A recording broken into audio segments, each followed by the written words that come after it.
If you have over $200,000 sitting stagnant in your bank, retirement account, or home equity, then you're literally losing money.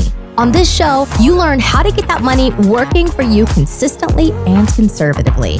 Learn to grow your nest egg with your host, Sean Winslow. Let's dive in. Hey, Ed, welcome to the show. Hey, my friend, how are you? Great to be here. Appreciate the time. Hey, I appreciate your time jumping on here and about to talk all things short-term rentals. So let's just get right into it. Just give us a brief background on your story, where you grew up, how you got into what you're doing now, and then we'll take it from there. Yeah, absolutely. Again, thanks for having me on, Sean. I appreciate it. So I guess short story, I've been in real estate in some form or fashion for probably over 20 years now. So, graduated from college, did the traditional, get a good job, good corporate job, which, by the way, I still have. I have the luxury of working from home, so it allows a lot of flexibility. So I've always had some sort of side hustle, and 9 out of 10 times that's always been real estate related. So I started off in fix and flip way back when it wasn't even a thing. There wasn't even, I hate to admit it, there wasn't a lot of online stuff. So it was a lot of kind of learn as you go process. So I did that. Some of those fix and flips kind of flopped. So they turned into long-term rentals. So I got into the long-term rental game kind of by accident. I actually still have some of those properties, all single family homes. And then fast forward, again, having the corporate job the entire time, I jumped into wholesaling, and I've always really been systems driven. So not having a lot of time to go chase leads or what have you, I just got really good at honing systems and creating demand generation systems, right? Whether it was direct mail or email marketing or cold calling. So I would build the systems, and then I would partner with other investors here locally. I'm in San Antonio, Texas. I would partner with other investors who didn't have the systems background or the discipline, if you would, because it takes a lot of discipline just to run all that. So along with myself, and I always had a virtual assistant or two by my side, kind of helping me run the day-to-day operations. I was basically just spinning up leads. So that's kind of how it evolved. And then I actually met Sean through a mutual multifamily mastermind that we were a part of. So I did a little bit of multifamily syndication. So I played in that space for a little bit. And then again, I kind of fell back toward the career, the corporation, right? A little more demanding a couple of years back. I've also married with 2 children, 10 and 6. So they keep me very, very busy. So all that said, I ended up, again, partnering with one of the gentlemen that I actually was producing wholesale leads for. For those of you that don't understand or have never heard the term wholesaling, it's basically finding off-market properties from motivated sellers that are looking to offload their property for a deep discount, right? So we basically get it under contract. We put a fee on top of it, and then we wholesale it to an end buyer.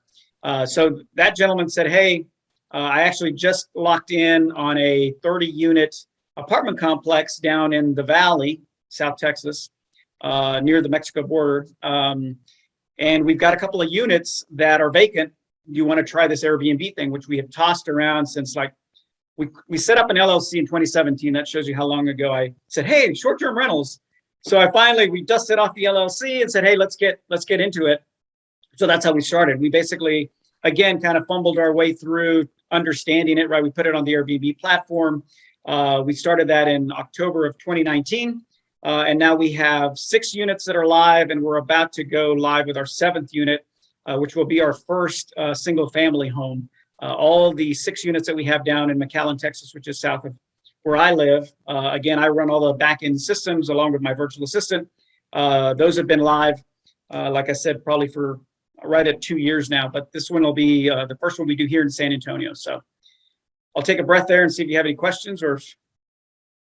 No, that's awesome, Ed. Thanks. I guess I've never talked short-term rentals on the show before, so I guess just jump into why you like them and the kind of the benefits of short-term rentals versus a more like traditional long-term year-plus rental.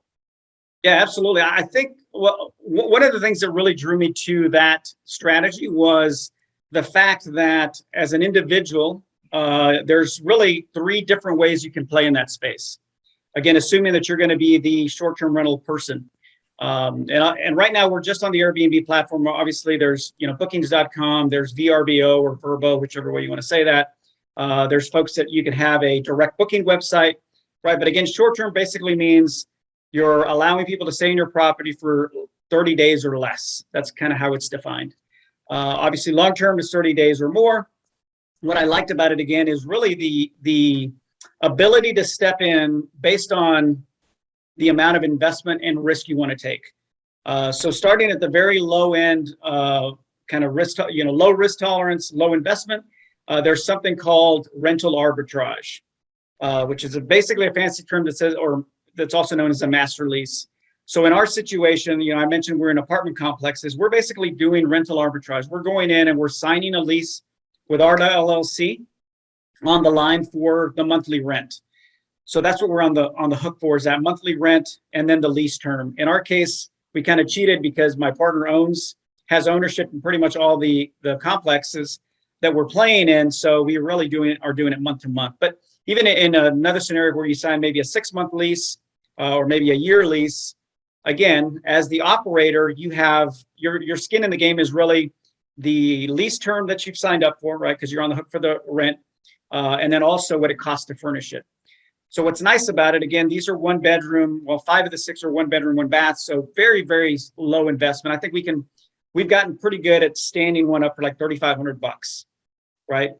Get very creative, Facebook Marketplace, offer up those kind of things, and get gently used items for like bedding and all that kind of stuff, right? Not the bedding piece, sorry, the actual frames and all that stuff. So you can get in that way. That's one way. The other way is, and the more traditional way is, hey, I'm going to buy a house. You have the choice of going long-term rentals with it or short-term, right? A little bit bigger risk, right? As long as you run the numbers and it's going to work as a long-term rental, which I always suggest, right? Because that's your fallback. If for whatever reason the short-term piece doesn't work out, maybe you can't get it booked, maybe your regulations change, you at least know you can fall back on long-term and you're still making money and covering your mortgage, plus hopefully making some cash flow. So those are the two. And then the third one is just a straight co-hosting, which is probably the lowest risk, where I go in and I say, hey, Sean, I understand you have a property. Are you interested in partnering with me and doing short-term rentals in your property? In that case, we're sharing, we decide how we structure that, but typically I would charge a management fee, anywhere from 15 to 25% of the overall revenue. That's what it's in it for me. For you, I'm going to guarantee, or close to guarantee, at least 3 times what you would get on a traditional long-term rental agreement from a regular tenant. So I like it because you get really, really creative. There's 3 different entry points. And at the end of the day, the profitability is much, much better than a long-term rental. Yeah, I do know that the returns are, much higher, obviously with some risk there. Out of those 3 entry points, which one do you like the best? Because is there one that kind of has like an optimal risk reward versus the others? Yeah, I would say, kind of what's your end goal, right? The ideal one is the buy, right, hold, and then short-term rent, because then you're getting, not only are you getting the increased income, right? Because you're charging nightly rates versus a standard kind of monthly lease amount, right? But then you're also getting appreciation and depreciation, right? Which you don't get in the other 2 models, right? Rental arbitrage is basically just, it's a lease. The co-host, you don't own the property. So if at all possible, if you can own the property, that's probably the ideal way to do it, right? Because you're getting all the benefits: increased cash flow, appreciation, depreciation, and you own the physical asset. So I really like that one. But again, as you know, you can not fairly quick, depends how much money you have, but you could pretty quickly run out of money doing that strategy. So co-hosting is pretty nice. Again, knowing that you're gonna basically share in the profits, and you're on the hook for making sure that all those things are kind of humming along, right? And you're taking care of the guests and all that fun stuff, which is what you're responsible for. So from a risk perspective, I would say co-hosting is probably the least amount of risk. Okay, that's what I figured. I just wanted to get your opinion on that. But what I think is really cool about it, the way you can set it up, and what I believe separates kind of the best short-term rental, I don't know if users is the right term, versus the ones that aren't as successful. So I would say the ones that set it up as a business. I know you you mentioned a little earlier that you take care of kind of the back end, and just like in any business, that back end of a business, there needs to be system, processes in place that can run things, as efficient as possible. And so if you wouldn't mind just jumping into that, kind of how you set that back end up, and just kind of your opinion on what makes, it run optimal and give you the best return. Yeah, absolutely. And I think it goes back to, so you have a great point there, right? Because there are, thousands, if not hundreds of thousands of hosts out there. And I'll speak specifically to Airbnb. And Airbnb, by the way, was born, I'll give you a little trivia. So the Air in Airbnb is actually for air mattress. That's how it started. It was, hey, I'm going to rent my air mattress in my loft, and I'm going to charge people to stay. But it started out as giving people an experience and a local feel, right? So that's kind of how it started, and it's obviously evolved from there. So you have people jumping into the space. By the way, the other model I didn't talk about, which there's people that obviously that rent a room in their house, or they maybe have a detached garage that they've converted, right? Which is great for extra income. I know quite a few operators in town that have that, and they're there to give the local experience. They want to meet the guest. They want to provide that local, kind of warm, kind of like a B&B. To the guest, a true B&B, right? Yeah. Which is how that started. So again, depending on what your goal is, my goal obviously is certainly I want to provide a 5-star, right, which is Airbnb's highest rating, a 5-star guest experience. But I'm going to do that out of my LLC, right? I'm going to be, for various reasons, right? Primarily legal reasons. You want to be structured correctly. But at the end of the day, you're absolutely right. It's all about systems and processes. So there's really, if I look at it, there's probably 5 things that would make for a successful host, right? Again, you're going to have the mom and pop that say, hey, I just want a little extra income, or hey, I want to meet some new people, because I have a lot of the friends that do that. But again, if you're looking at it from a business perspective, right, you want to look at the location. With that, you also kind of have to open your eyes and mind to the fact that in most cases, if I say Airbnb, most people think vacation rentals, right? And they equate one with the other. There absolutely is a big draw for vacation rentals. The 6 that we have down in South Texas, nobody wants to go there on vacation. It's not a vacation destination, but it is serves a different, what I call a guest avatar, right? So we're near a medical center. So especially with COVID, we really pivoted because it hit us. I mean, I think we had just launched our 3rd one when COVID hit. So it crushed us. We were getting booking cancellations, and Airbnb, don't get me started, wasn't the best to host at that time.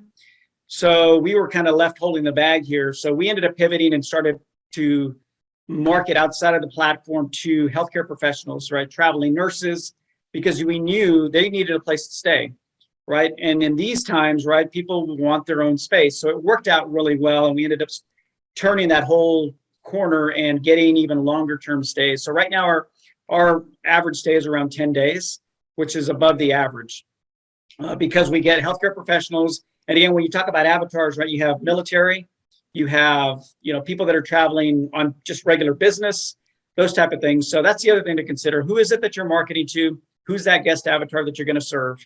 And it could be a number of them, but that's one. So you want to set up, so this goes back to kind of, the success. Where's the property? What are the amenities? We have a workstation. Obviously, we have Wi-Fi and smart TVs in all our locations. We make it very user-friendly for folks that are wanting to. Maybe we get students down there, right, that are doing rotations through the medical schools down there. So we make it that way. We have blackout curtains in the bedrooms, right, because we have nurses at work, work nights and sleep days. It's those little things that make a big, big difference, right? So who's the guest that you're going to serve, and how do you best serve them? Location, again, is important, but for the most part, it's what are the amenities that you have, right? If you're going to, as an example, you're going to cater to families, hey, like we're standing one up here in San Antonio, it'll be our first one. We're looking to, one of our guest avatars, military, right? San Antonio is known as Military City. So we're going to have a pack and play, a high chair, right? These are families that are coming in. So again, just make it very, very accommodating to that guest avatar. Aside from that, you want to have your, what I'll call your operational systems in line, right? So it's all about guest experience, right? From the minute that they book to the minute that they check out. So communication is key. So I have a full-time virtual assistant that does all my communications, right? So we have, like I said, about to have 7 units. So you can imagine how many check-ins and check-outs. She coordinates our cleaning team, right? Your cleaning team is the lifeblood, right? So that's another key piece in that whole operation, right? That you want to make sure you have locked in. But messaging is, again, huge, right? You want to make sure that you're prompt and that you're taking care of issues, those type of things. You make it easy for the guests to check in and check out. So everything is pretty much digitized. So we have, keyless entry, right? We have codes that we send the guest upon check-in. They check out, the code changes. We're ready for the next guest, that type of thing. So all those things are kind of built in. I like to call it, you optimize, right? So there are different messaging systems that we have in place that automate messaging, right? So if somebody's asking me for a Wi-Fi code, I have an automated, it's called Smart B&B. They just changed the name to Hospitable, but it basically says, if it says Wi-Fi in their message to me, it'll send them the Wi-Fi code automatically. It's all artificial intelligence and it's pretty good. So again, my VA kind of oversees it just to make sure we're handling things. But for the most part, if it's anything to do with, the AC or the lock or anything, we have automated messages, excuse me, to make sure that we're getting back to the guest on time. So that's, one piece of the automation. The other is around pricing, right? So Airbnb offers what they call their smart pricing tool. But again, I always say, hey, go with a third party because Airbnb, their goal is to get more bookings. How do you get more bookings? You lower the price. So there are dynamic pricing tools out there that you can integrate with your listings to make sure that, just like an airline or a hotel, right? If I check airline tickets today, they might be very different tomorrow, might be very different the next day. They're using dynamic pricing. There are tools out there, third-party tools that you can integrate that help you do that for your own listings. So that's another key piece. So those are just some of the things I think that would kind of set you up for success, and some of the things that you can, again, automate and or delegate if you have a virtual assistant, which is, I think, definitely a game changer. When you get, beyond 3 or 4 units, it's really, really hard to manage by yourself. Yeah, when you scale, that becomes a full-time job just in and of itself, from like the corresponding to, guests and cleaning and all that. So it's I can see how important that would be to automate that stuff. When it pertains to kind of like the big apartment complexes, thinking from, my background, do you utilize the existing staff on the property to kind of do some of those turns, or in terms of the clean the room and get it ready for the next guest? Yeah, typically that's the value add that I bring to the apartment owner is, hey, now obviously if it's a maintenance issue, then we're going to use, right, just like a regular tenant would say, hey, my AC is not blowing cold air or not heating or whatever. We're going to leverage those resources on site because we are, for all intents and purposes, a tenant, right? But anything that having to do with the actual guest experience, i.e. cleaning, towels, linens, whatever, coffee, all the usable things that we put in the unit, that's all on us. And again, that's the value add, right? I like to say, hey, I'm your perfect tenant. I'm not going to call you. We typically handle any little maintenance issues too. If it's, like a scuff on a drawer or a towel rack gets pulled off the wall, we typically just send our handyman and we take care of all that and we cover the cost, and we're not passing that cost to the apartment complex. So they like that, right? Because we're not, kind of nickel and diming them or, bothering them with a lot of things. So I think that's one of the benefits of us coming in is, like I say, the perfect tenant, right? By the way, we're also going to keep the unit pretty darn close to how, we went into it, right? Because we're doing we typically do obviously a cleaning turn every time a guest checks out. And then we block a day on the calendar every 90 days to do a deep clean, just to make sure that everything's good. And at that point, we check all, make sure that everything's working and change out batteries and do all that stuff, just kind of to make sure we're not having any issues, any preventable issues. Making sure furniture, because things get broken and sometimes hidden. So, our cleaning team is kind of glowing and blowing. So during that deep clean, we do an inspection, kind of a quality inspection. So, most tenants aren't going to do that, right? Or no tenants are going to do that.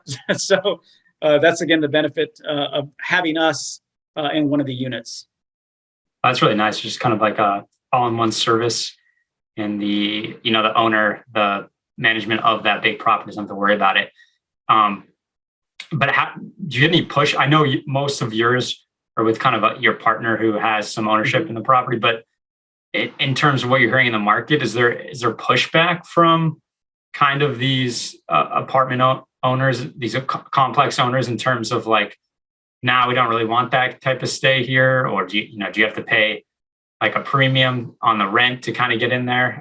What are your thoughts on that? What's going on in the market? Because I know the rental market, just like anything in real estate, is super hot right now. Yeah, I think one of the things that we have kind of gone outside of our own complexes. So one of the units is actually, two of our units are at a complex that we don't own. And yeah, we did go in and say, hey, we're going to offer you, it wasn't much, $100 extra a month on the lease. And in most cases, if you approach them from, hey, are you familiar with corporate leases, right? That's typically a company leasing a property, right, where they're going to have their own people go through there. And you approach it from that perspective and use vernacular that they're used to. If you go in and say, hey, I want to run an Airbnb out of here, and you start there, you're going to get the Heisman 9 out of 10 times. You're going to say, oh, I don't want any Yahoo in here throwing parties and pissing off my tenants, right? But if you go in from it, hey, we work with companies, and which we do, right? We have a lot of, now we have a lot of repeat customers for, like AT&T comes to mind, some of the bigger infrastructure folks that are they're laying fiber optic cable down in South Texas or whatever they're doing, and they want a place for their employees to go. So now they have us on the list and they come to us, right? We're comparable to a hotel, in some cases a little bit better. Their employee is much happier because they get their own space.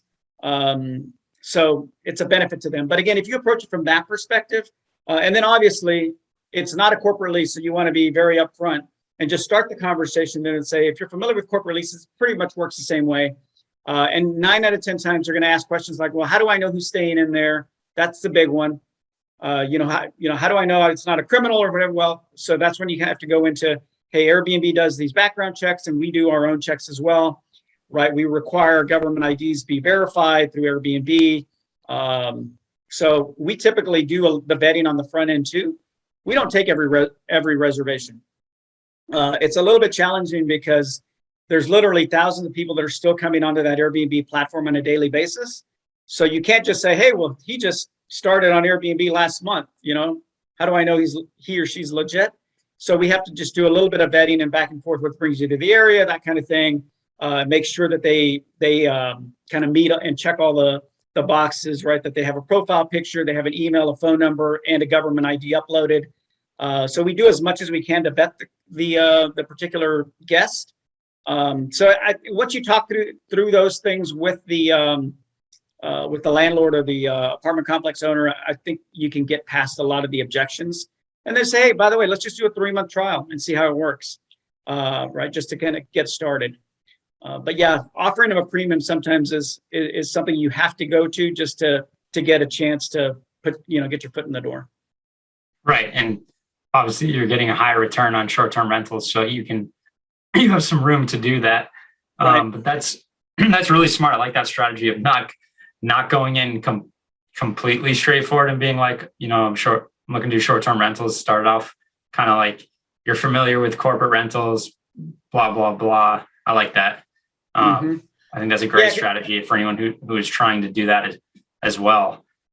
I guess let's kind of talk about, I guess, your kind of experience in the sense of where you kind of see this going. Because I know we've talked about this offline before, kind of how it all depends on the market, and you've got to be very, they're careful where you're trying to do this because there's different state and city guidelines and laws. So I don't know if you could just touch on that and where you kind of see like the optimal place to kind of do this, whether it be in an apartment complex or another strategy. Yeah, absolutely. So yeah, that's one of kind of the things that you have to consider is, incidentally, we started down in South Texas because there are no regulations. So it's wild, wild west down there. It's whatever, they're not regulated. Here in San Antonio, we didn't start here because there are regulations, and they just kicked in like 2019. So a lot of cities and municipalities are jumping on this STR ordinance bandwagon for a number of reasons. One, you have people in neighborhoods that are saying, hey, not next to my house kind of thing, right? So that's one. The other is, hey, I want to take, the hotels and motels, they're not very happy, right? So, hey, we're paying taxes. Why aren't they paying taxes? And then the city says, hey, another revenue stream. So that's what happened here in San Antonio. They put the ordinance in place. So there's really two pieces to it. One is you have to apply for a short-term rental permit. The permit, it's cheap. It's like $100 application, and it's good for 2 years. So without that, they can fine you up to like $500 a day if you're running one without it. So you got to make sure that you're covered there. And you can simply Google, right, short-term rental regulations and, fill in the blank city or wherever you're located just to see if there are anything there. And also, I would also recommend you call the city or whoever the local government agency is and say, hey, are there any short-term? I don't see anything online, but I just want to double check because you don't want to jump in there and then go, oh, crap, there are regulations and I'm out of regulation. I'm getting fined and or I can't do it. And now if you bought or leased or whatever, then you're on the hook, right? So do your due diligence up front. The other one is hotel occupancy tax, right? So we'll be paying taxes as soon as the San Antonio one goes online. They require it's here, city and county, I think it's a total of 16%. So again, not small, it's not chump change. So you want to make sure again that you run the numbers and that you know that you can afford to pay that, right? And a little bit of that, if not all of it, gets passed on to the guest, right? Last time you checked out of the hotel, you said, hey, I thought the rate was $99. Why am I getting a bill for, X number? Well, it's because of all the different fees that get attached. So Airbnb is pretty user-friendly in that you can add those different fees, cleaning fees, hotel occupancy tax fees and all that. So you can pass that on to the guest. So those are the two big ones. The other one you have to watch out for, sometimes people overlook, is homeowner association ordinances, right? So a lot of them have it written into their covenant that they do not allow short-term rentals. So again, be real careful on that one. That one will sneak up on you because, hey, I'm covered by the city. Yeah, well, the HOA is going to screw you in the end if you set one up and they don't allow it. So make sure that you're watching. If you have an HOA in that you're in an HOA neighborhood, make sure that you kind of make sure you check off the boxes there and make sure that it's allowed, because that's another one that could bite you in the butt if you're not careful. So does that kind of cover the question? Yeah, those are great tips, because just like in anything, you want to do your due diligence first so you don't get put in a bad position. And I think those are really important, especially with, like you said, it all depends on where you're at in the country. There's different regulations wherever you are. I know a lot of places up here in the Northeast, a little more stringent guidelines and regulations than down where you are. So you just want to be careful and look for those before you jump in. In terms of kind of like you have two primary guests you've kind of talked on. You got your vacationers, your tourists, and then you've got your kind of employment guests, people that are traveling for work. Do you kind of have a preference on that, or also where do you kind of see the market going? Is there, obviously at first it was more for the tourists, but I feel like it's kind of growing on the other side as well. So if you could just jump into that, that'd be great. Yeah, absolutely. And that kind of goes back to I'll follow up a little bit on your previous question, because I think you also asked about kind of location. I think the more boxes your location checks off, the better. So I'll use San Antonio just because I live here and this is my market, but San Antonio checks off a lot of boxes, right? We're not Austin, which is right up the street, which is kind of, the mini Silicon Valley, right? Where there are a lot of tech. But we have quite a few corporate, organizations that have staked ground here, right? So a lot of call centers. We have USAA here, which is a big, obviously insurance company. We also have, as I mentioned, Military City, right? So we have 4 military bases. We also have Six Flags theme park. We have SeaWorld. We have the Alamo. So we check off a lot of the boxes, right, as it relates to the different avatars, right? Because and by the way, we also have Brooke Army Medical Center, which is, rated one of the top rated trauma centers in the world and in the country, obviously. But so we get a lot of influx. So the one unit that we're standing up is off of our 35 corridor, which is, again, feeds into Austin, and also is real near, really close to Randolph Air Force Base, Brooke Army Medical Center. We have a couple of different sports teams here, the Spurs.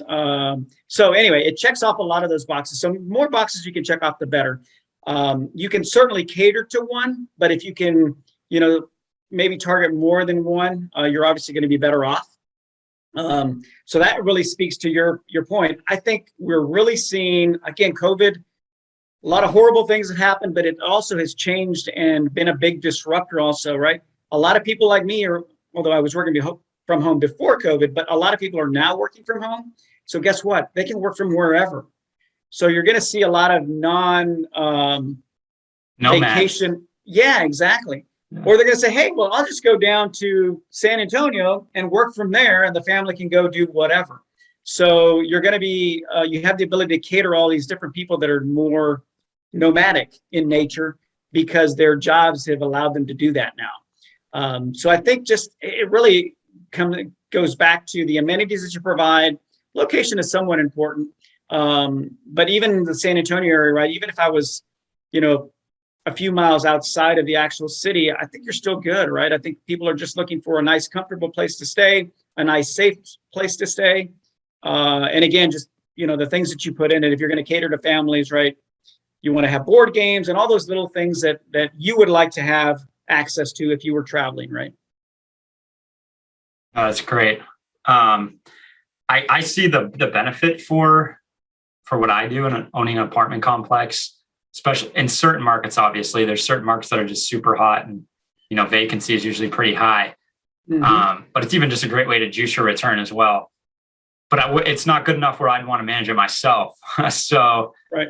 I want you to get into kind of like what your service does and like how you kind of offload that work and make it more, streamlined for, apartment owner, and where, they can find you and find more about this.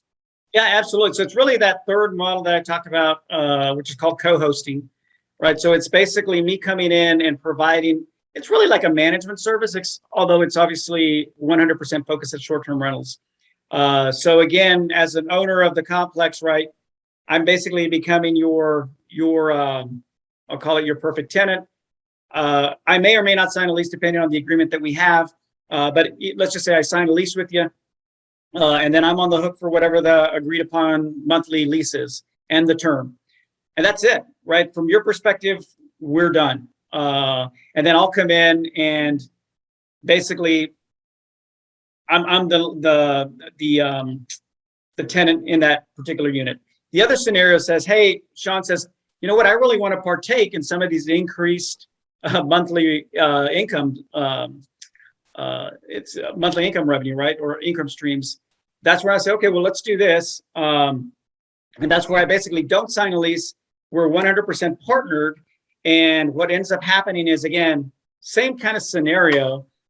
You're really not doing anything. I'm coming in and doing all the management. So I'll come in and I'll set it up.